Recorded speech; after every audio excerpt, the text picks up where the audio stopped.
Senior secondary school Karola के सभी बहुत प्यारे प्यारे बच्चों को गुड आफ्टरनून। आप में से 12th क्लास के कितने बच्चे हैं? अच्छा, इधर भी बैठे हैं, गुड। और 11th क्लास के कितने बच्चे हैं? यानी कि मैक्सिमम बच्चे हमारे पास 12th और 11th क्लास के बच्चे हैं। मैं global A1 institute of paramedical science Pataudi, global hospital and trauma centre Pataudi की पूरी टीम की तरफ से आज हम मेडिकल फील्ड के अंदर स्वास्थ्य की कुछ जागरूकताओं को लेकर आपके बीच में आए हैं। क्योंकि 10वीं कक्षा के साथ साथ 11वीं कक्षा और 12वीं क्लास का जो बच्चा है वो इतना समझदार हो जाता है कि वो किसी भी दुख तकलीफ में, किसी भी इमरजेंसी के टाइम, आपातकालीन परिस्थिति के समय खुद की, अपने आसपास रहने वाले लोगों की या अपने माता पिता की या घर में कोई और बुजुर्ग है उसकी मदद कर सकता है। आज सोशल मीडिया का ज़माना है। मैं सबसे पहले स्कूल के नवनियुक्त प्रिंसिपल सर गोयल साहब का, हमारे संदीप जी सर का, सत्यवीर जी का, राकेश जी का, इन सब का बहुत बहुत धन्यवाद भी करना चाहूँगा कि इन्होंने एक ही रिक्वेस्ट पर आपके स्कूल के अंदर ये वर्कशॉप लगाने की मुझे परमिशन दी। और मेरे साथ global A1 institute of paramedical science जो कि पटौदी है, उसके बिजनेस डेवलपमेंट हेड कमल शर्मा जी, उसके प्रमोशन हेड विक्रम कुशवाहा जी, उनकी senior faculty Damanpreet Kaur ma'am, हमारी जो सीनियर फैकल्टी है वहाँ पे, और मेरे साथ आई हुई पूरी ग्लोबल हॉस्पिटल के senior nursing staff Preeti and उनके साथ हमारे इंस्टीट्यूट के स्टूडेंट्स। मैं फैकल्टी मेंबर से रिक्वेस्ट करूंगा, सत्यवीर जी, संदीप जी, आप प्लीज़ एक बार प्लीज़ यहाँ बैठ जाइए। आप सभी आगे आ जाइए सर प्लीज़। मैं अगेन थैंक यू करूंगा प्रिंसिपल सर का, डॉक्टर साहब रमेश जी का, सत्यवीर जी का, संदीप जी का, गोयल साहब का, कि उन्होंने पहली मीटिंग में ही हमें और आपको रूबरू होने का मौका दिया। तो बच्चों, आज जिस टॉपिक को लेके हम आपके बीच में आए हैं, ये सोशल अवेयरनेस के साथ साथ मेडिकल अवेयरनेस का भी बहुत ज़रूरी टॉपिक है। जो आज की ये वर्कशॉप है, ये global A1 institute of paramedical science जो कि पटौदी बस स्टैंड के सामने है, उसके द्वारा लगाई जा रही है। ये इंस्टीट्यूट पैरामेडिकल के सारे कोर्सेज कराता है, जैसे OT technician, lab technician, anaesthesia technician, dialysis technician, nursing assistant, GNM, ANM, ऐसे बहुत सारे कोर्सेज कराते हैं। साथ ही इस पूरे प्रकरण के अंदर ये पूरा जो शिविर लग रहा है, ये वर्कशॉप जो है, इसके अंदर मेडिकल सपोर्ट के लिए, मेडिकल फैसिलिटीज़ के लिए हमारे साथ जो कोलैबोरेशन है वो है global hospital and trauma centre का, जो कि सरकारी अस्पताल जो पटौदी में हेली मंडी रोड पे उसके सामने है, जो कि एक मल्टी स्पेशलिटी हॉस्पिटल है। उसकी पूरी टीम, उनके चेयरमैन, उनके डायरेक्टर की सपोर्ट से और हेल्प से हम ये जगह जगह हर स्कूल्स के अंदर ये काम कर रहे हैं। मैं थैंकफुल हूँ again PM Shri government senior secondary school Karola की पूरी फैकल्टी का, और आप सब बच्चे जो आने वाले इस समय के नवीनतम भारत की वो तरुणाई हैं, जो हर फील्ड के अंदर कोई डॉक्टर बनेगा, कोई इंजीनियर बनेगा, कोई अकाउंटेंट बनेगा, कोई आर्टिस्ट बनेगा, कोई खिलाड़ी बनेगा, अलग अलग फील्ड में जा रहे हैं। हमारे पास एक समय है 12वीं कक्षा तक का, जिसमें हम हमेशा घर वालों की देख रेख में रहते हैं। सुबह से शाम तक घर वाले और अपने अध्यापकों, अपने टीचर्स, अपने स्कूल की फैकल्टी के बीच में रहते हैं।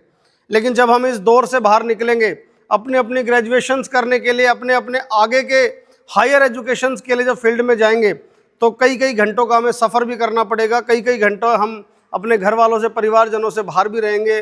ट्रेन की, बस की, बाइक की सब यात्राएं भी करेंगे। तो आज हम जिस मेडिकल फैसिलिटी और मेडिकल अवेयरनेस के लिए आपके बीच में आए, उसके कुछ जर्नल टॉपिक हैं जो हमारी ज़रूरतें भी हैं। जैसे हम सब गाँव देहात से बिलोंग करते हैं, मेरे हिसाब से कारोला के आसपास के सभी गाँव के बच्चे यहाँ बैठे हैं। ये वर्कशॉप वैसे 11वीं 12वीं बच्चों के लिए है, यानी कि जो सर्टिफिकेट दिया जाएगा वो 11वीं और 12वीं के बच्चों को दिया जाएगा, और 10वीं के बच्चे इसमें बेहतर तरीके से सीखने का काम करें। क्योंकि जब हम अगले साल आपके पास आएंगे दोबारा, या जब भी हमें स्कूल फैकल्टी हमें दोबारा बुलाएगी इस फैसिलिटी के लिए, तब आपको सर्टिफिकेट दिया जाएगा। तो ये बात भी क्लियर है कि हम 11th और 12th स्टैंडर्ड के बच्चे जो हैं उनको सर्टिफिकेट देंगे, लेकिन ये काम सीखना सभी बच्चों को है। कि हम सब गाँव देहात से बिलोंग करते हैं, सभी के घर में भैंस भी है, सभी के घर में ट्रैक्टर भी है, सभी के घर में चारा काटने की मशीनें भी हैं। तो ऐसी बहुत सारी वारदातें होती है कि कई बार किसी का हाथ मशीन के अंदर आ गया, कई बार कहीं पे किसी को करंट लग गया, कई बार हम खेतों में रहते हैं, कोई जहरीला जानवर किसी को काट गया। कई बार हमारे घर में बुजुर्ग है, उनको दमे की शिकायत आ गई, बीपी बढ़ गया, बीपी घट गया, शुगर बढ़ गई, शुगर घट गई, ब्लड प्रेशर की प्रॉब्लम हो गई, हमें हार्ट अटैक की प्रॉब्लम हो गई। ऐसी बहुत सारी चीजें हैं जिनके अंदर सैकड़ों हजारों लोगों की जान बचाई जा सकती थी अगर उनके आसपास रहने वाला, चाहे वो 10वीं कक्षा का बच्चा हो या 12वीं कक्षा का बच्चा हो, अगर उनके आसपास रहने वाला कोई व्यक्ति उनको 10 से 20 से 15 मिनट के अंदर ऐसी फैसिलिटी या ऐसी सुविधाएं या ऐसा फर्स्ट एड जो तुरंत, जैसे हाथ कटा तो तुरंत हमें क्या करना चाहिए, किसी जहरीले जानवर ने काटा तो तुरंत हमें क्या करना चाहिए, किसी को हार्ट अटैक के सिम्टम्स दिख रहे हैं कि लग रहा है इसको कोई दिल की दिक्कत आ रही है तो हमें क्या करना चाहिए। तो ऐसी बहुत सारी छोटी छोटी तकनीक है जो हम बहुत बेहतर तरीके से सीख सकते हैं और उनको सीख के हम बहुत सारे लोगों की, भविष्य में पता नहीं कितने लोगों की मदद कर सकते हैं। इस डम्मी के द्वारा, इस जो ये स्ट्रक्चर आपके सामने है बॉडी का, इसके द्वारा हमारी जो सीनियर फैकल्टी हैं, हमारी जो आज के यहाँ के पूरे सेशन के अंदर जो आपको सब सिखाएंगी ट्रेनिंग, बहुत अलग अलग बीमारियों को, बहुत अलग अलग दुर्घटनाएं, मैं कहूँगा ऐसी चीज़ें जो हमारे आसपास घटती रहती है, हम देखते रहते हैं, उन सभी के लिए हमें कैसे फर्स्ट एड, प्राथमिक चिकित्सा, अभी संदीप जी मुझे बता रहे थे कि फिजिकल एजुकेशन का पहला चैप्टर भी है प्राथमिक चिकित्सा, कि हमें किन चीज़ों को हम घर पे ही मेंटेन कर सकते हैं। अगर मान लेते हैं रेलवे स्टेशन पे किसी व्यक्ति को घबराते हुए देखा, उसका जी घबरा रहा है वो, तो आपने सबसे पहला स्टडी ही यही है कि सबसे पहले आपने उसको सीन साइट किया, कि देखा कि किसी व्यक्ति को बेहोशी की तरफ जा रहा है, जी घबरा रहा है। उसके बाद आप उसको बोलोगे, बात करोगे, आपको समझ आ रहा है कि कोई दिक्कत है, फिर आप किसी को कॉल करोगे कि किसी व्यक्ति को बुलाओ अपनी हेल्प के लिए, क्योंकि आप अकेले हो। तो ये सारी प्रक्रिया है कि आप बहुत सारे लोगों की जान बचा सकते हो। और अगर इस ट्रेनिंग के माध्यम से हमने आने वाले जीवन में किसी भी, कहीं पे भी इमरजेंसी में किसी एक व्यक्ति की भी जान बचाने का काम किया, तो मुझे लगता है ये सारी फैकल्टीज़ का और हमारी जो मेहनत है वो सक्सेसफुल रहेगी। तो मैं इन्हीं बातों के साथ अगेन थैंकफुल पूरी फैकल्टी का, आप सभी बच्चों का, और इनवाइट करूंगा हमारी जो आज के इस पूरे वर्कशॉप की जो टीचर हैं मैडम दमनप्रीत कौर, वो आएँ और इस सेशन को, इस डेमोन्स्ट्रेशन को यहाँ पे शुरू करें। एक बार तालियां बजा के हम इस बात की यहाँ पे शुरुआत करेंगे। धन्यवाद।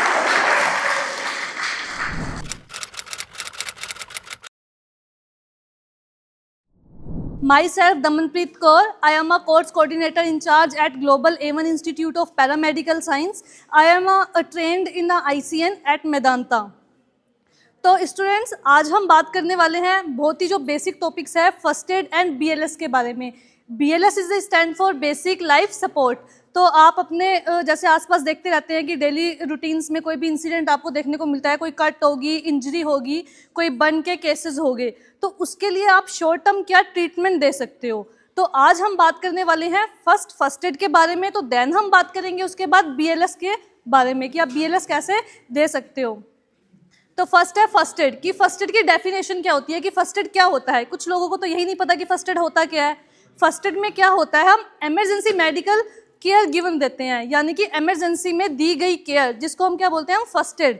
तो इमरजेंसी, और ये जो केयर होती है वो होती है एक शॉर्ट टर्म केयर होती है। कि फर्स्ट एड में जो हम मेडिकल केयर देंगे, इसका मतलब ये नहीं है कि आप उसके बाद हॉस्पिटल ही ना जाओ, आप फर्दर ट्रीटमेंट्स ही ना लो हॉस्पिटल से। ये सिर्फ इसलिए है कि आप सपोज कि आप और आपके फ्रेंड्स गेम खेल रहे हैं कोई भी, और आपका जो फ्रेंड है वो सडनली फॉलिंग डाउन हो गया, यानी कि वो नीचे गिर गया, ठीक है, अनकॉन्शियस हो गया, बेहोश हो गया, या कोई भी उसको कट लग गया, इंजरी होगी जिसकी वजह से उसको क्या हो रही है, ब्लीडिंग हो रही है।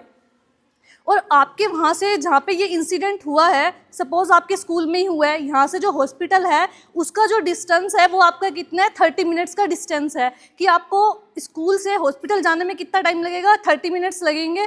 तो उसमें अगर किसी को कट हुआ है, इंजरी है, ब्लीडिंग हो रही है, तो जब तक आप हॉस्पिटल जाओगे तो उसका तो काफ़ी ब्लड लॉस हो जाएगा। तो इसमें हम आपको ये बताएंगे कि आप शॉर्ट टर्म ऐसी क्या ट्रीटमेंट दे सकते हो, शॉर्ट टर्म क्या ऐसी आप केयर दोगे कि जिसकी वजह से आप एक टेम्पररी उस जो ब्लीडिंग हो रही है उसको आप रोक सको। जब तक आप हॉस्पिटल जाओ तो वो जो कंडीशन है वो ज़्यादा सीवियर या ज़्यादा सीरियस ना हो सके। तो हम फर्स्ट एड केयर में बात करेंगे आपके पहले कट के बारे में। कोई भी स्मॉल वुंड हो गया, इंजरी होगी, वो माइनर भी हो सकती है और आपकी मेजर भी हो सकती है, यानी कि कोई छोटा मोटा कट भी हो सकता है और कोई बड़ी इंजरी भी हो सकती है। सेकंड वन, हम बात करेंगे आपके बर्न के बारे में कि आप घर पे काम कर रहे हो, कोई भी आप पे चाय होगी, गर्म चाय गिर गई या गर्म पानी गिर गया, किसी भी वजह से आपको क्या हो गया, बर्न हो गया। नेक्स्ट हम बात कर सकते हैं फ्रैक्चर की, कि फ्रेंड्स आपस में खेल रहे हैं, कोई सडनली फॉलिंग डाउन हो गया तो आपके हैंड में या एल्बो में कोई भी आपकी जो बोन है वो क्या होगी, आपकी टूट गई, यानी कि फ्रैक्चर हो गई है। तो हॉस्पिटल जाना तक आप उसको ऐसे शॉर्ट टर्म क्या ट्रीटमेंट दे सकते हो कि उस इंडिविजुअल की जो कंडीशन है वो ज़्यादा सीरियस ना हो। तो नेक्स्ट फिर हम बात करेंगे आपके चोकिंग के बारे में, कि चोकिंग में क्या होता है कि आप सबने देखा होगा, आप सबके घर में छोटे जो बच्चे होते हैं, बच्चों की हैबिट होती है वो खेलते खेलते कोई भी जो नॉन लिविंग थिंग्स होगी, आपके कोइंस हो गए या टॉयज़ होते हैं, वो क्या करते हैं, मुंह में डालने की कोशिश करते हैं, तो क्या होता है वो उनको इंजेस्ट कर लेते हैं, तो उनके आगे जाके वो क्या ऑब्स्ट्रक्शन कोस, यानी कि फिर उनको ब्रीथिंग, उनके गले में जाके वो चीज़ फंस जाती है, उसको हम क्या बोलते हैं, चोकिंग। ठीक है, तो उसमें क्या होगा, आपकी जो एयर वे, आप जो सांस ले रहे हो, तो उसमें बच्चों को सांस लेने में दिक्कत होगी।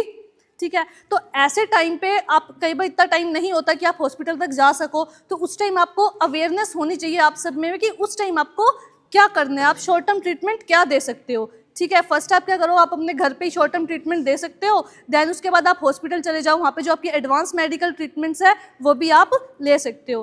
तो हाँ, और लास्ट वन हम बात करेंगे BLS के बारे में, that is a basic life supports. Basic life support में क्या होता है कि ये एक लाइफ थ्रेटनिंग कंडीशंस में दी जाती है, यानी कि ऐसा इंडिविजुअल कि आपने देखा सडनली किसी को हार्ट अटैक आ गया, देन फॉलिंग डाउन, वो बिल्कुल ही अनकॉन्शियस हो गया, वो आपका फ्रेंड भी हो सकता है, या आप कहीं भी गए, बस स्टैंड्स हो गए, रेलवे स्टेशन हो गया, या फिर कहीं भी आप गए, आपने देखा कि सडनली कोई फॉलिंग डाउन हो गया, देन आपने चेक किया कि उनकी जो हार्ट बीट है, हार्ट भी उनका काम नहीं कर रहा, सांस भी वो नहीं ले पा रहे हैं, तो तब आप क्या करोगे, आप उसको बेसिक लाइफ सपोर्ट दे सकते हो, और वो आपको आप दोगे जब आपको खुद आती होगी उसके बारे में। तो आज का जो सेशन है ये बहुत ज़्यादा इंपॉर्टेंट और बेसिकली ये सबके लिए बहुत ज़रूरी है। कई बार क्या होता है, due to lack of uneducation, कि कई बार क्या होता है कि हमको प्रॉपर नॉलेज नहीं होती है उस चीज़ के बारे में। तो आज के पूरे सेशन में हम आपको बताएंगे कि फर्स्ट एड केयर आप कैसे दे सकते हो, फर्स्ट एड किट कैसे बनाएंगे, और असेंशियल है कि फर्स्ट एड जो किट है वो आप सबके पास होनी ही चाहिए। और फिर नेक्स्ट बताएंगे हम BLS के बारे में, बेसिक लाइफ सपोर्ट के बारे में। तो 1 बाय 1 हम स्टडी करेंगे सबके बारे में। ठीक है, समझ आया सबको, लैंग्वेज में कोई दिक्कत तो नहीं है ना? कि अगर आपको, जैसे आप घर पे हो या बाहर भी कहीं हो, आपको कोई भी माइनर सा कट लग गया, तो उससे क्या हो रहा है, आपको ब्लीडिंग हुई जा रही है। ठीक है, तो आप उस टाइम पे इमरजेंसी क्या क्या शॉर्ट टर्म ट्रीटमेंट आप क्या क्या यूज़ कर सकते हो। तो उसके लिए हमको ज़रूरत होगी एक फर्स्ट एड किट की। जैसे आप और आपके फ्रेंड्स वगैरह खेल रहे हो, ठीक है, सडनली आपका जो फ्रेंड है वो आपका गिर गया। ठीक है, तो क्या हुआ, उनको चोट लग गई है, कट लग गया माइनर सा, तो वहाँ पे क्या उनको ब्लीडिंग होने लग गई है।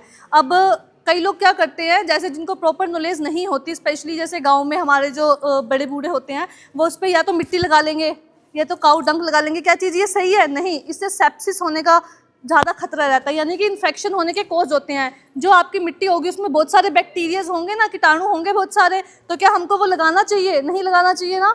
तो ऐसी चीज़ों को हमको अवॉइड करना चाहिए। बट जिनको नॉलेज ही नहीं है वो क्या करते हैं, वहाँ पे आपने कोई भी काऊ डंक लगा लिया या तो फिर आपने उसमें क्या किया, मिट्टी लगा ली। तो आपको ये सब चीज़ें नहीं करनी है। आपको क्या करना है, अगर आपको कट वगैरह होगा तो देन ये है बीटाडीन। ये आपकी लिक्विड फॉर्म में भी आती है और ये आपकी ट्यूब की फॉर्म में भी आएगी। ठीक है, जब आपको चोट लगी तो आपको क्या करना है, सिंपली अगर आपके पास रनिंग वाटर, जैसे आपने नल को ऑन किया तो उसमें जो पानी, आप उसमें इजीली उसको वॉश कर सकते हो कि आसपास जो आपके बैक्टीरियाज हैं या फिर जितनी भी डस्ट है वो आपकी क्या हो जाए, वॉश आउट हो जाए। ठीक है, तो पानी तो आपको कहीं भी मिल जाएगा ना, सब जगह इजीली अवेलेबल होता है, बट लेकिन आपको नॉलेज होनी चाहिए उस चीज़ के बारे में। आपने उसको वॉश आउट किया तो जितने भी बैक्टीरियाज हैं वो क्या हो गए, वहाँ से क्लीन हो गए। देन आपको ये बीटाडीन लेनी है। इसको क्या करना है, इससे आपको उस वुंड को और क्लीन करना है। ठीक है, ये आपकी फर्स्ट एड किट में है। अभी मैं आपको बताऊंगी कि फर्स्ट एड किट में ऐसे कौन कौन से एसेंशियल्स, ऐसी मेडिकेशंस हैं जो आपको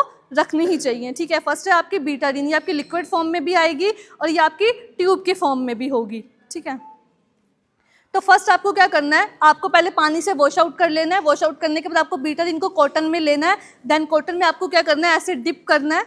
देन ये है गोज पीस। ये पैकेजिंग में क्यों है, क्योंकि ये स्टेराइल है। स्टेराइल का मीन्स क्या है, फ्री फ्रॉम इन्फेक्शंस, कि इसमें कोई भी बैक्टीरिया इन्फेक्शंस नहीं है। ये प्रॉपर बिल्कुल ही स्टेराइल है। ठीक है, तो अब देखो,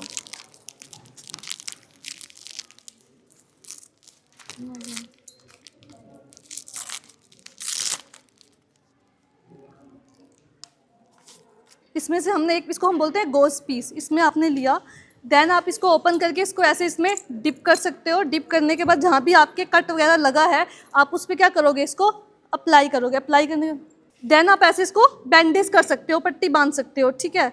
ये तो हो गया आपका कट के लिए। इससे क्या होगा कि जब आप अपने स्कूल से हॉस्पिटल तक जा रहे हो तो जो आपकी जो ब्लीडिंग है आपने उसकी शॉर्ट टर्म ट्रीटमेंट तो उसको दे दी है, तो जब तक आप हॉस्पिटल जाओगे तब तक आपका इतना ब्लड लॉस नहीं होगा। शॉर्ट टर्म ट्रीटमेंट तो आपने दे दी, देन आप हॉस्पिटल में जाओगे तो जो फिर जो डॉक्टर्स हैं वो आपकी प्रॉपर ट्रीटमेंट देंगे आपको, ठीक है। जो भी आपकी एडवांस टेक्नोलॉजी के अकॉर्डिंग वो आपको क्या करेंगे, ट्रीटमेंट देंगे। तो ये तो हो गया फर्स्ट आपका कट का, वुंड का, कि अगर आपको कोई भी माइनर इंजरी हो जाए खेलते खेलते जैसे आपको लग गई तो उस टाइम आपसे कैसे बच सकते हो, कैसे शॉर्ट टर्म ट्रीटमेंट आप उसको दे सकते हो। तो नेक्स्ट हम बात करते हैं बर्न के बारे में, कि आपने घर पे हो, आपका बर्न हो गया यानी कि आपका हाथ क्या हो गया, जल गया, तो उस टाइम पे आप शॉर्ट टर्म ट्रीटमेंट क्या दे सकते हो। ये होता है NS, that is a normal salines. जो बर्न, अगर आपके हैंड में बर्न हो जाता है तो आप उसको इससे क्लीन कर सकते हो। और ये आपको फर्स्ट एड किट आप सबके घर में होनी चाहिए, दैट इज़ एसेंशियल थिंग्स। तो अगर ये आपके पास होगी तो, और आपको कोई भी माइनर इंजरी होगी, बर्न हो गया, तो आप क्या करोगे, इससे उसको क्लीन कर लोगे। अगर ये आपके पास अवेलेबल नहीं है तो आप सिंपली रनिंग वाटर से भी वॉश कर सकते हो। तो देन आपको क्या करना है, इससे आपके बर्न एरिया को NS यानी कि नॉर्मल सलाइन से आप उसको वॉश आउट कर सकते हो। वॉश करने के बाद ये एक ट्यूब है, that is a silver nitrate, ये आपके फर्स्ट एड बॉक्स में होनी चाहिए।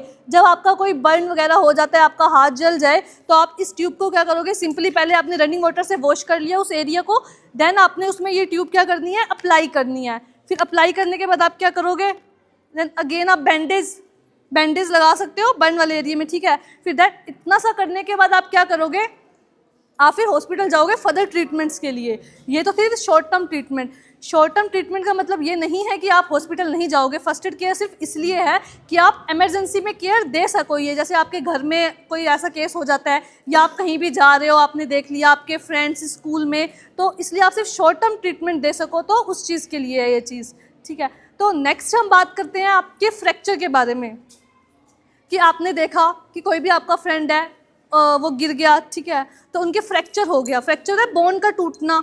तो फर्स्ट हम बात करेंगे, आप अगर मेरे इस जगह पे ये है एल्बो, अगर मेरे यहाँ फ्रैक्चर हो गया, मेरी यहाँ की बोन फ्रैक्चर होगी, अगर ये इधर मेरे फ्रैक्चर हो जाता है और अब मैं यहाँ से 30 मिनट्स का जो डिस्टेंस है वो करके मैं हॉस्पिटल में जाऊँगी, तो रास्ते में मेरी इसकी मूवमेंट होगी, मेरे यहाँ पे फ्रैक्चर है, अगर मेरा हाथ ऐसे मूवमेंट करेगा तो मेरा फ्रैक्चर बढ़ेगा या कम होगा, मेरी बोन ज़्यादा ब्रेक हो जाएगी क्योंकि मैं मतलब इसको मूवेबल कर रही हूँ, मूवमेंट हो रही है मेरे हैंड में।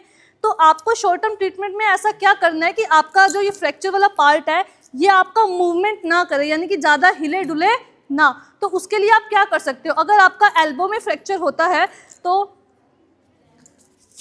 नॉर्मली ये तो सबको पता होगा ना, क्या है, गत्ता। हाँ, तो ये आपको इजीली कहीं भी अवेलेबल हो जाएगा, ये हो या फिर कोई भी लकड़ी का कार्डबोर्ड हो, ऐसे जो बिल्कुल एक स्ट्रेट और स्टेबल हो। तो इससे आप क्या कर सकते हो, जैसे अगर मेरे एल्बो में कोई भी फ्रैक्चर है तो आपने ये एल्बो की इसको ऐसे नीचे प्लेस किया, देन आप बैंडेज से इसको टाई अप कर सकते हो।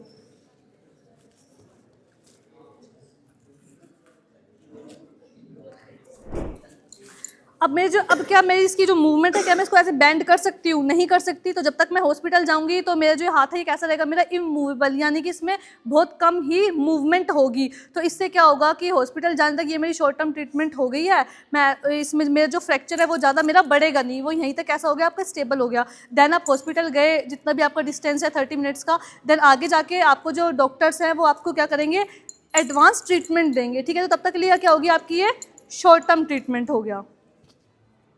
ये आप लकड़ी का भी ले सकते हो या कोई भी ऐसी स्ट्रेट चीज़ जिससे जो आपका हाथ है ये कम से कम आपका मूवमेंट करे। नेक्स्ट हम बात करेंगे, अगर ये तो था अगर आपके एल्बो में कहीं भी फ्रैक्चर हो जाता है तो, ठीक है। अगर आपके आपका शोल्डर जॉइंट है तो ये शोल्डर की आपकी क्या मूवमेंट होती है, मेरा हाथ अप एंड डाउन हो रहा है या फिर रोटेशन मूवमेंट हो रही है, ये मेरे किस जॉइंट की वजह से हो रही है, मेरे शोल्डर जॉइंट की वजह से। तो अगर आपके शोल्डर जॉइंट में फ्रैक्चर हो जाता है तो आप क्या करोगे, आपको ऐसा कुछ करना है कि जिससे आपका जो शोल्डर का जो जॉइंट है ये आपका ज़्यादा कम से कम मूवमेंट करे। तो उसके लिए आप क्या कर सकते हो, एक स्लिंग बना सकते हो। अगर आपके पास ये बैंडेज अवेलेबल है तो ठीक है, अगर ये नहीं है तो आप कोई भी क्लॉथिंग ले सकते हो, दुपट्टा ले सकते हो इन द इमरजेंसीज, वो तो आपको कहीं भी अवेलेबल हो जाएगा। तो उससे आप क्या करोगे, ऐसे आपने लेना है एक, देन आपको इसमें टाई अप कर देना है।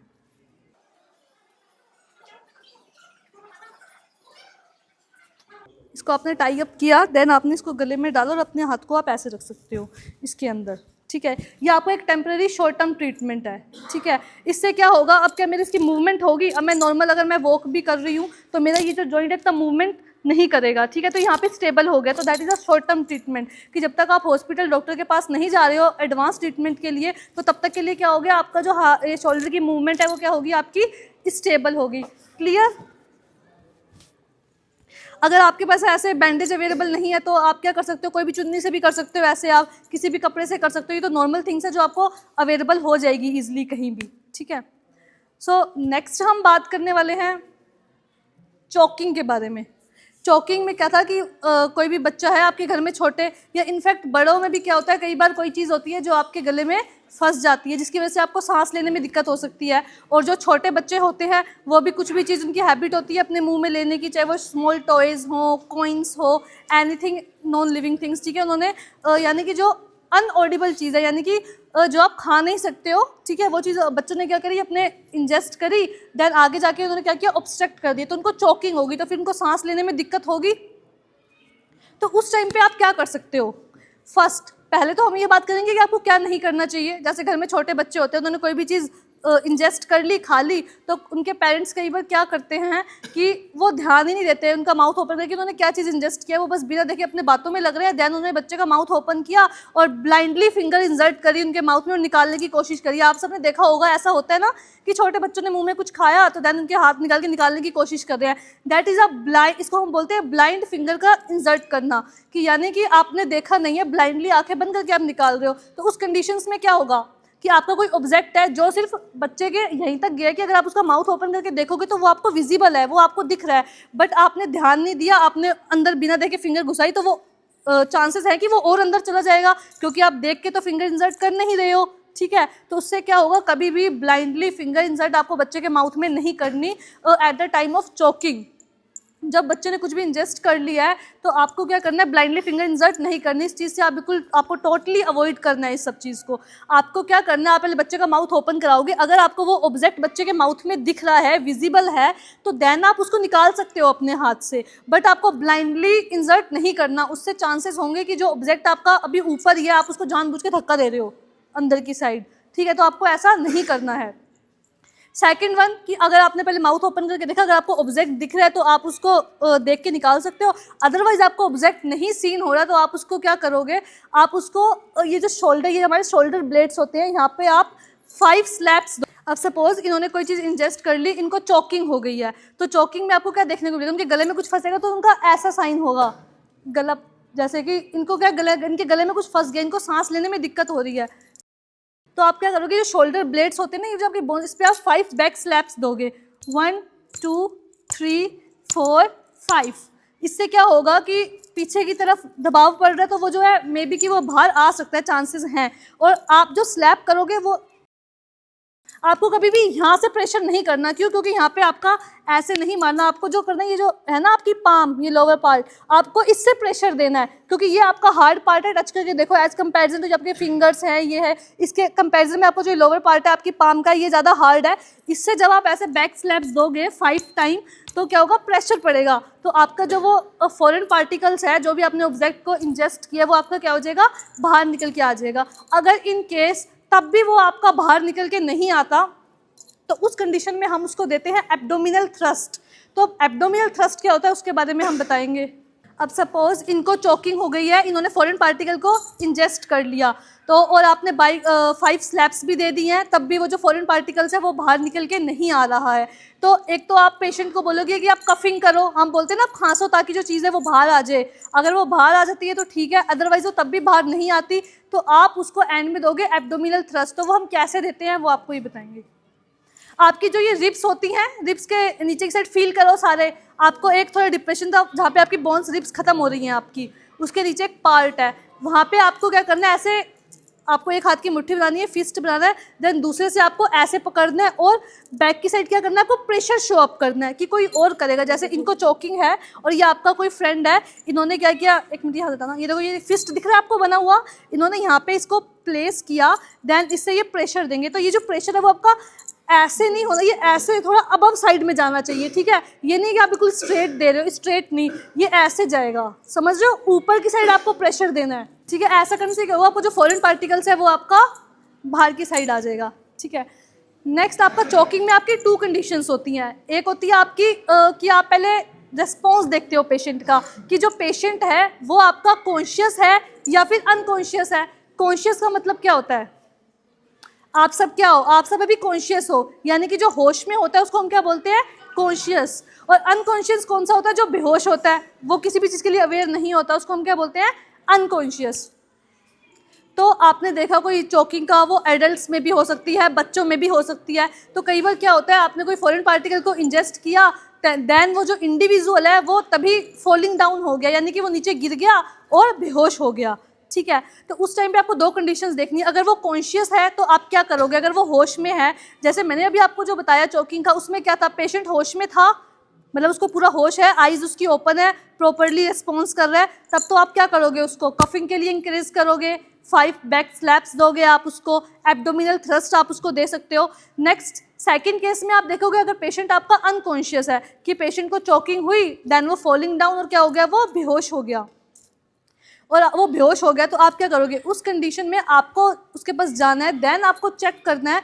पहले आप उसका रिस्पॉन्स देखोगे। आप उसका रिस्पॉन्स कैसे देख सकते हो, अगर कोई आपका फ्रेंड्स है तो आप जानते होगे उसको, तो आप उसके शोल्डर्स पे टैप कर सकते हो, आर यू ओके। सपोज कि मेरा जो फ्रेंड है उसका नाम क्या है, हर्ष, तो मैं बोलूँगी are you okay Harsh, are you okay Harsh. तो आपको टैप करके उसका रिस्पॉन्स चेक करना है। अगर वो रिस्पॉन्स देते हैं, अपनी आइज़ ओपन करते हैं, तो इसका मतलब कि वो ठीक है। अगर वो रिस्पॉन्स नहीं दे रहे हैं, आपने उनको, और अगर कोई आपका अननोन है, आप कहीं जा रहे हो, कोई रेलवे स्टेशन, मार्केट, कहीं भी आप गए, आपने देखा कि किसी को खाते खाते क्या हुआ, चोकिंग हुई, देन वो बेहोश हो गया, तो आपने क्या किया, आप उनका रिस्पॉन्स चेक करोगे। पहले आप उनके शोल्डर्स पे टैप करोगे, are you okay sir, are you okay sir, are you okay sir, 3 times आपको उनसे पूछना है। अगर उनका रिस्पॉन्स आता है तो ठीक है, अगर उन्होंने तब भी कोई रिस्पॉन्स नहीं दिया, तो देन आप उनकी ब्रीथिंग चेक करोगे, यानी कि आप उनकी सांसें चेक करोगे कि वो सांस ले पा रहे हैं या फिर सांस नहीं ले पा रहे हैं। तो वो आप कैसे चेक कर सकते हो, फर्स्ट आप अपनी 2 फिंगर्स को नोज़ के पास लेके जा सकते हो, तो देन आप सेंस कर सकते हो कि जो ब्रीथिंग है वो आपकी हो रही है या फिर नहीं हो रही। और सेकंड ऑप्शन क्या है, आप चेस्ट की मूवमेंट देख सकते हो कि चेस्ट, जब हम ब्रीथिंग करते हैं तो चेस्ट हमारी कैसी होती है, अप एंड डाउन होती रहती है। तो आप उससे भी चेक कर सकते हो कि जो पेशेंट है वो आपका ब्रीथ कर रहा है या फिर नहीं कर रहा।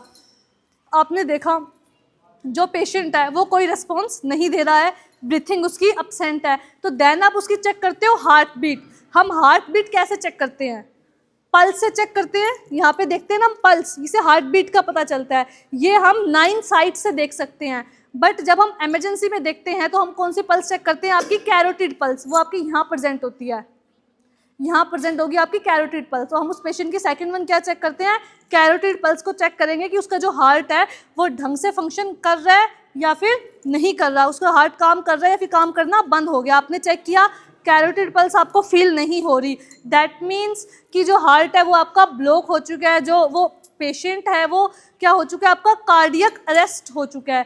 कार्डियक वर्ड यूज़ करते हैं हम हार्ट के लिए, और अरेस्ट का मतलब तो आपको पता ही है, जैसे पुलिस चोर को पकड़ लेती है, कार्डियक अरेस्ट, दैट मीन्स कि कार्डियक आपका क्या हो गया, अरेस्ट हो गया। वैसे आपका हार्ट कैसे काम करता है, ऐसे ब्लड को पंप करता है, धड़कता रहता है ना, आपका जो हार्ट होता है धड़कता रहता है, बट वो अरेस्ट हो गया, इट मीन्स कि वो उसकी जो एक्टिविटी है वो यहीं पे स्टॉप हो चुकी है, ठीक है। दैट मीन्स कि कार्डियक अरेस्ट हो गया, हार्ट आपका काम करना बंद कर दिया। तो फिर देन आप क्या परफॉर्म करते हो, CPR हम उसको देते हैं। CPR होता है कार्डियो पल्मोनरी रिससिटेशन, ये CPR की फुल फॉर्म है। CPR हम किस में देते हैं, BLS में। आज हम बात कर रहे हैं किसके बारे में, फर्स्ट एड के बारे में।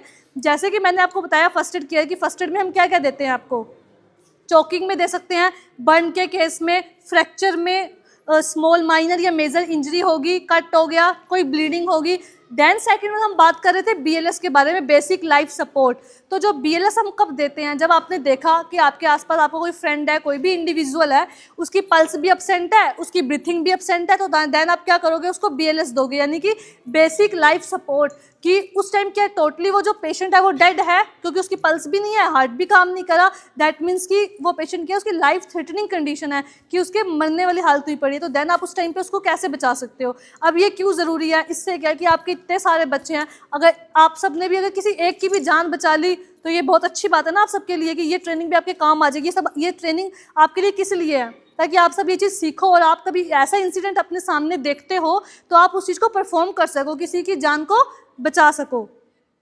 तो हमको BLS के बारे में बताएंगे कि कैसे आप CPR दे सकते हो। CPR में हम क्या करते हैं, आपने देखा कोई सडनली बेहोश हो गया, आपने उसका रेस्पॉन्स चेक किया, पल्स भी उसकी अपसेंट है, हार्ट भी उसका काम नहीं कर रहा है, तो देन आप क्या करोगे, चेस्ट कंप्रेशर देना स्टार्ट कर दोगे।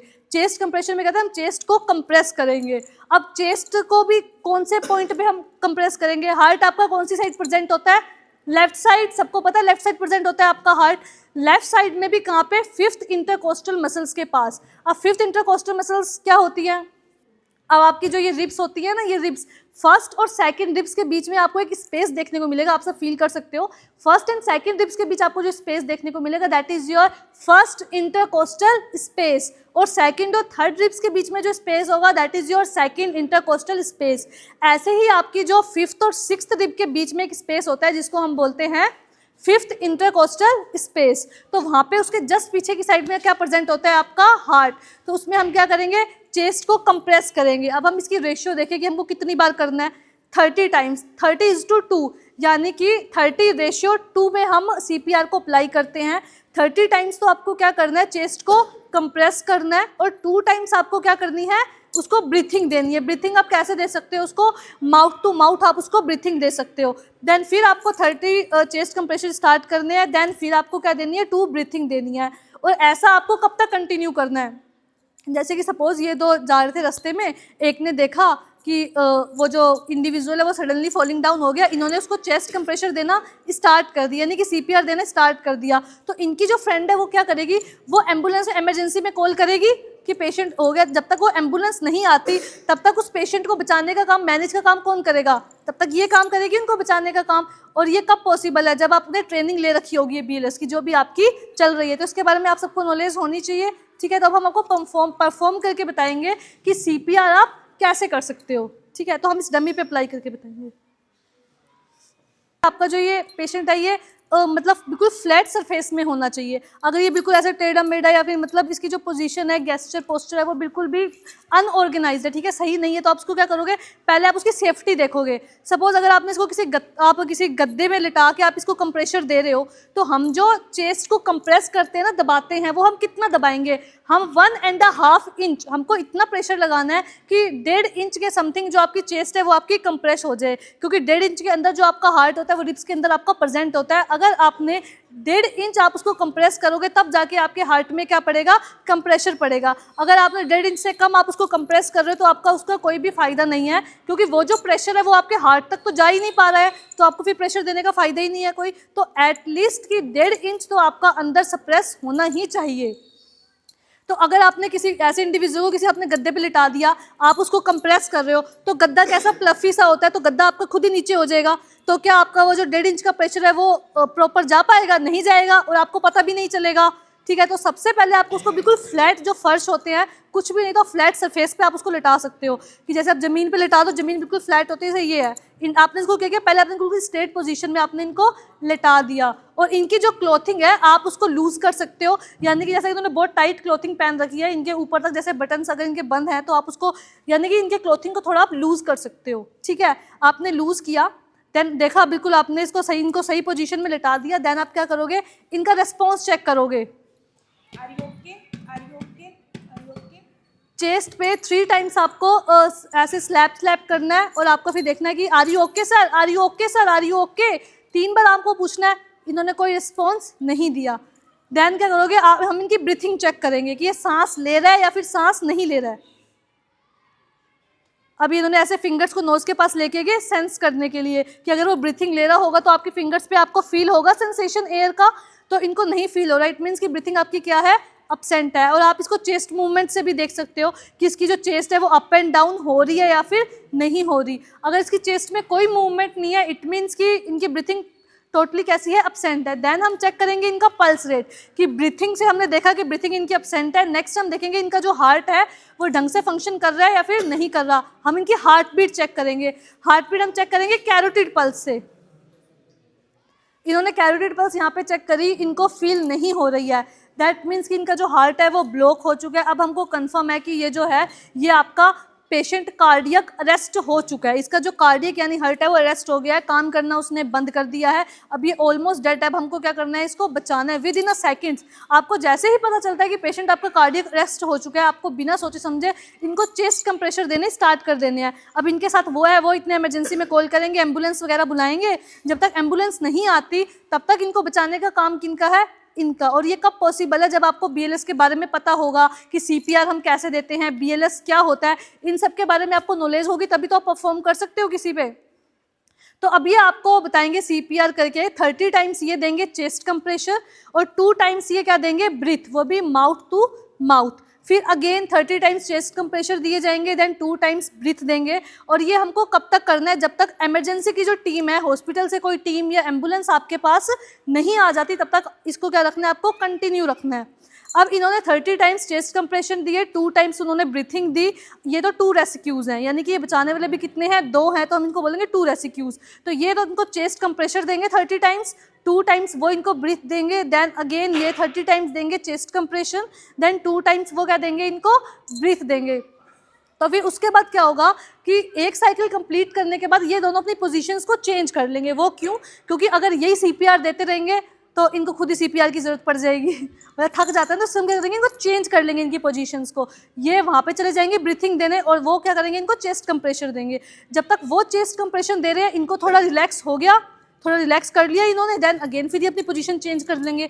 और ये साइकिल कब तक चलता रहेगा, जब तक आपकी जो मेडिकल टीम है, आपकी एम्बुलेंस नहीं आ जाती, या फिर कोई भी जो एडवांस टेक्नोलॉजी की जितनी भी चीज़ें हैं वो आपके पास अवेलेबल नहीं हो जाती हैं। ठीक है, तो अभी आपको बताएंगे सीपीआर देके कि सीपीआर आपको कैसे देना है। फर्स्टली की पोजीशन, आपको अपने हैंड्स को कहाँ प्लेस करना है। सबका एक डोमिनेंट हैंड होता है, कि कुछ लोग होते हैं जो राइट हैंड से लिखते हैं, कुछ होते हैं जो लेफ्ट साइड जिनका डोमिनेंट होता है, कुछ लेफ्टी होते हैं ना, कुछ राइट से लिखते हैं, कुछ लेफ्ट से लिखते हैं। तो जिससे आप लिखते हो, मतलब एक सबका डोमिनेंट हैंड होता है। तो मोस्टली अगर हम देखें तो सबका डोमिनेंट हैंड कौन सा होता है, राइट हैंड।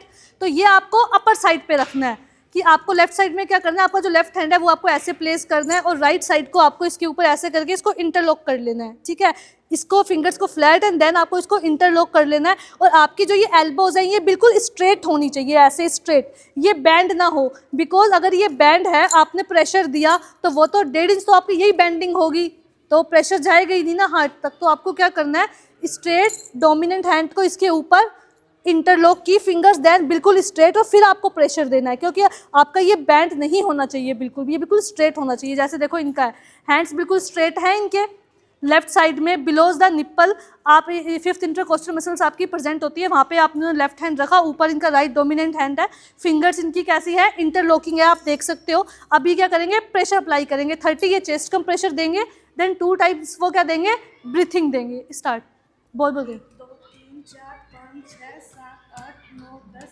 11 12 13 14 15 16 17 18 20 21 22 23 24 25 26 27 28 29।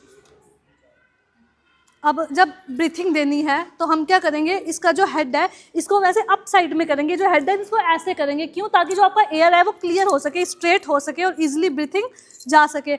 हेड आपने इनका क्या किया, ऐसे डाउन किया, चिन को लिफ्ट किया और नोज़ को आप पिंच करोगे। आप नोज़ को पिंच क्यों करोगे, बिकॉज जब आप माउथ से ब्रीथिंग दोगे तो आपकी नोज़ से तो निकल जाएगी ना एयर, तो उसके लिए आपको क्या करना है, नोज़ को पिंच करना है, देन माउथ को ओपन करना, फिर आप क्या करोगे, उसको माउथ टू माउथ ब्रीथिंग दोगे। अब इन्होंने 30 टाइम्स क्या किया, चेस्ट कंप्रेशर दे दिए इनको। अब ये 2 टाइम्स इनको ब्रीथिंग देंगे।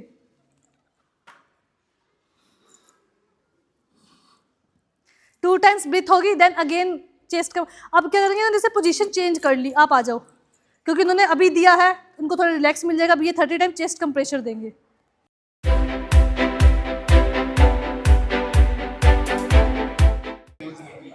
अभी 2 टाइम्स ब्रीथिंग देंगे। अभी ये साइकिल आपका रिपीट होता रहेगा और ये कब तक ऐसा होगा, जब तक आपकी एम्बुलेंस नहीं आ जाती है, फिर डॉक्टर की एडवांस टीम आपके पास नहीं आ जाती है। ठीक है, किसी को डाउट है यहाँ तक? कोई कुछ ना, आ गया समझ सब? अब हम आपको बताएंगे कि फर्स्ट एड किट के बारे में। फर्स्ट एड किट बना के रख सकते हो, ठीक है, क्या क्या ऐसी चीज़ें हैं जो आपकी फर्स्ट एड किट में होनी चाहिए, तो उसके बाद हम आपको एक एक करके 1 बाय 1 सब दिखाएंगे। फर्स्ट है ये आपका बीटाडीन, जो हमने बताया था आपको, अगर कोई भी वुंड होता है, कट है, ब्लीडिंग हो रही है, तो आप उस पर ये बीटाडीन को लगा सकते हो, आप इससे क्लीनिंग कर सकते हो। ये आपकी फर्स्ट एड किट में होनी चाहिए। ये आपकी लिक्विड फॉर्म में भी आती है और ये आपको ट्यूब की फॉर्म में भी मिल जाएगी। ठीक है, एक ये फर्स्ट एड किट में। नेक्स्ट है आपकी सिल्वर नाइट्रेट ट्यूब। ये किस लिए होती है? आपकी बर्न के लिए, कि जब आपको जल जाता है तो आप उस पर कौन सी ट्यूब को अप्लाई करोगे? सिल्वर नाइट्रेट, ये ट्यूब अप्लाई की जाती है, तो ये भी आपके फर्स्ट एड किट में होनी चाहिए। That is a very essential. Next है NS, that is a normal saline, कि जब बर्न हो जाता है तो आप इससे उसको क्लीन कर सकते हो, या तो आप उसको ऐसे मतलब उस पर डाल के भी उसको क्लीन कर सकते हो, अदरवाइज आप इसको कॉटन में लोगे, डिप करा, देन आप तब भी उसको क्लीन कर सकते हो। ये NS। नेक्स्ट ये है आपके गोज पीसेस। ये ओपन था ना एक, ये देखो, ये ओपन करके ऐसा होता है। हम इसको पैकेजिंग में क्यों रखते हैं? ताकि ये फ्री फ्रॉम इन्फेक्शन रहे, इसमें कोई भी इन्फेक्ट ना हो पाए। और ये है आपका ओपन वाला, ठीक है, इसको हम क्या बोलते हैं? Goes peace. इसमें आपने कोई भी ट्यूब लगाई, बीटाडीन लगाया, और अगर बर्न का पेशेंट है तो आप इस पर क्या लगाओगे? सिल्वर नाइट्रेट को लगाओगे। देन आपने क्या किया? उस पर अप्लाई किया और ऊपर से आपने क्या कर दिया? पट्टी बांध दिया, फिर बैंडेज कर दी। That is a gauze piece बोलते हैं हम इसको। स्टिकिंग बैंडेज, इसको हम क्या बोलते हैं? Sticking bandage. ये वो चिपकाने के लिए होती है, स्मॉल आपका कट वगैरह हो जाए तो आप उस पर क्या कर सकते हो? इसको अप्लाई कर सकते हो। That is a short term treatment. ये आपकी बैंडेज है, ये आपकी अलग अलग साइजेस की है। That is the 2 inches, 4 inches and आपकी 6 इंचेस। ये डिफरेंट साइज की क्यों है? It is depend upon your wound, कि आपका जो कट है माइनर कट है या मेजर कट है। अगर स्मॉल सा कट है तो इतनी बड़ी बैंडेज की आपको कोई ज़रूरत नहीं है, तो आप ये यूज़ कर सकते हो। आपकी फिंगर में है, अगर आपके यहाँ पे कोई भी कट वगैरह लग जाता है तो देन आप ये यूज़ कर सकते हो। ठीक है, ये डिपेंड करता है कि आपकी जो इंजरी है वो माइनर है या फिर आपकी मेजर है। Size of wound. सीजर्स, ये तो पता है वो पट्टी काटने के लिए होती है, बैंडेज काटने के लिए। जब आप अप्लाई करोगे इसको कट कर सकते हो। आप एक एक करके फर्स्ट एड किट देख सकते हो कि क्या क्या सामान है। आप अपने घर पे भी बना सकते हो फर्स्ट एड किट को, अगर आप देखना चाहते हो तो। Thank you so much. So आप बच्चों के लिए जिन्होंने ये हमारा जो बेसिक लाइफ सपोर्ट का ज्वाइन किया है आज क्लासेस, ठीक है, इनके लिए आप जब भी एग्ज़ाम के बाद, 12th के बाद, 11th के बाद और करियर काउंसलिंग की आपको जब भी ज़रूरत पड़े तो आप हमारी टीम को ग्लोबल A1 इंस्टीट्यूट को आप याद कर सकते हैं। पटौदी में बस स्टैंड के सामने आप लोगों के लिए फ्री काउंसलिंग रहेगी कि अब आपको किस तरीके से किस करियर में जाना चाहिए। कोई साइंस के स्टूडेंट है, आर्ट्स के हैं, किस में क्या अपॉर्चुनिटीज़ हैं। आप अपने पेरेंट्स के साथ हमारे काउंसलर से आप हमारे वहाँ पर इंस्टीट्यूट में आके सब चीज़ें आप फ्री ऑफ कॉस्ट पूरा एक करियर पाथ समझ सकते हैं। बिकॉज हमारे पास में बहुत सारी ऐसी अपॉर्चुनिटीज़ होती है। हर गाँव में उतना हायर एजुकेशन, एक सही तरीका क्या है, आगे क्या कोर्स करना चाहिए, किस में अच्छी अपॉर्चुनिटीज़ हैं, जॉब किस में है, पैसा किस में है, प्रोफेशन में क्या अच्छा है क्या नहीं है, किसके हिसाब से क्या चीज़ अच्छी है, ये सारी फ्री की काउंसलिंग आपको हमारे वहाँ पर इंस्टीट्यूट में मिल जाएगी। जिन बच्चों ने यहाँ पर क्लासेस लिए उन बच्चों के लिए ये अपॉर्चुनिटीज़ हम आपको दे रहे हैं। तो जब भी आपको लगता है काउंसलिंग में, एग्ज़ाम्स के बाद, जब भी आपको कि क्या करें हम 12th के बाद में, किस फील्ड में जाना चाहिए, तो आप पटौदी में गवर्नमेंट सरकारी जो अपना बस स्टैंड है उसके बिल्कुल सामने, बस स्टैंड के सामने आप पेरेंट्स के साथ आ सकते हैं, आप खुद आ सकते हैं और हमारे काउंसलर्स आपको एक अच्छी बेहतर गाइड दे पाएंगे कि आपका कैसे और अच्छा करियर आप बना सकते हैं। क्लियर? और जो सर्टिफिकेट आपको मिले हैं उसके सर्टिफिकेट के ऊपर हमारा हेल्पलाइन नंबर भी है, इंस्टीट्यूट की वेबसाइट भी है। आपको कोई भी क्वेरी कभी भी करनी हो, कोई नहीं भी आ रहा है तो फ़ोन पे भी आपको अगर हेल्प चाहिए, आपको कुछ भी ऐसी, तो आप उस नंबर पे फ़ोन भी कर सकते हैं। हमारा YouTube चैनल है जहाँ पर इस तरीके की जो अभी आपको बेसिक जो चीज़ें बताई है, global A1 institute of paramedical science आप सर्च करोगे YouTube पे तो हमारे चैनल पे आप उनको सब्सक्राइब कर सकते हो। और ऐसी बहुत सारी जनरल इन्फॉर्मेशन हम लोगों को ऐसे देते हैं कि आपको आपकी नॉलेज बढ़ती रही इस लाइन के अंदर। क्लियर है? तो आप वहाँ से भी हमारे साथ जुड़ सकते हैं। थैंक यू सो मच आपके सपोर्ट के लिए। अभी हम लोग